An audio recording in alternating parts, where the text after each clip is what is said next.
pembalikan arah ini membutuhkan kelahiran kembali. Dalam dialog Yesus dengan Nikodemus, Yesus menjawab katanya, "Aku berkata kepadamu, sesungguhnya jika seorang tidak dilahirkan kembali, ia tidak dapat melihat kerajaan Allah." Jawab Yesus juga, "Aku berkata kepadamu, sesungguhnya jika seorang tidak dilahirkan dari air dan roh, ia tidak dapat masuk ke dalam kerajaan Allah." Jelas dikatakan dalam Injil Yohanes 3 ayat 3-5.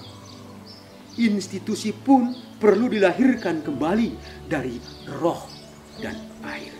Dan COVID-19 ini kiranya kesempatan yang baik untuk dilahirkan kembali dalam keheningan kita. Saudara-saudari yang terkasih, menarik juga memperhatikan sifat virus corona ini. Dia menyerang saluran pernafasan dan masuk ke paru-paru. COVID ini mengkarantina manusia, tapi sekaligus membebaskan alam ciptaan untuk mengalami dirinya, sekaligus menyembuhkan dirinya dari tindakan-tindakan eksploitatif manusia yang mengakibatkan polusi dan kerusakan alam. Sekarang kita bisa dengar suara-suara alam luar biasa indah. Binatang-binatang dan alam semesta bisa bersukaria terbebas dari pengerusakan manusia. Penularan COVID-19 dicegah dengan sesering mungkin mencuci tangan. Cuci tangan itu simbol yang dilakukan oleh Pilatus untuk menyatakan dirinya tidak bersalah atas darah Yesus yang ditumpahkan di kayu salib. Ketika Pilatus melihat bahwa segala usahanya akan sia-sia, malah sudah mulai timbul kekacauan, ia mengambil air, membasuh tangannya di hadapan orang banyak dan berkata, "Aku tidak bersalah terhadap darah orang ini, itu urusan kamu sendiri." Dalam Matius 27 ayat 24. Virus ini pun memaksa kita mencuci tangan. Apa artinya ini? Membersihkan diri dari perbuatan-perbuatan eksploitatif, baik terhadap diri sendiri, alam semesta, dan juga Allah sendiri. Mencuci tangan berarti perlu bertobat dan memperbaiki kelakuan dan perbuatan yang kotor. Benar sekali bahwa ini tangan kita inilah yang sering melakukan dosa. Maka mencuci tangan berarti mengubah kelakuan dan perbuatan menjadi perbuatan yang bersih. Virus ini juga masuk melalui kerongkongan. Ada orang menganjurkan agar sering berkumur air garam. Air garam memang bisa membunuh virus tersebut.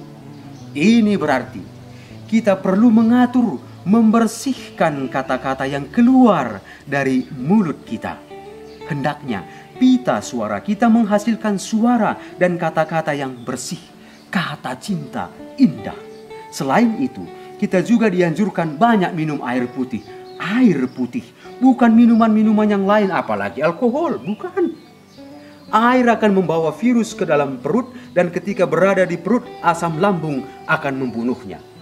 Protokol kesehatan ini merupakan protokol religius untuk membersihkan kita dari dosa-dosa kita.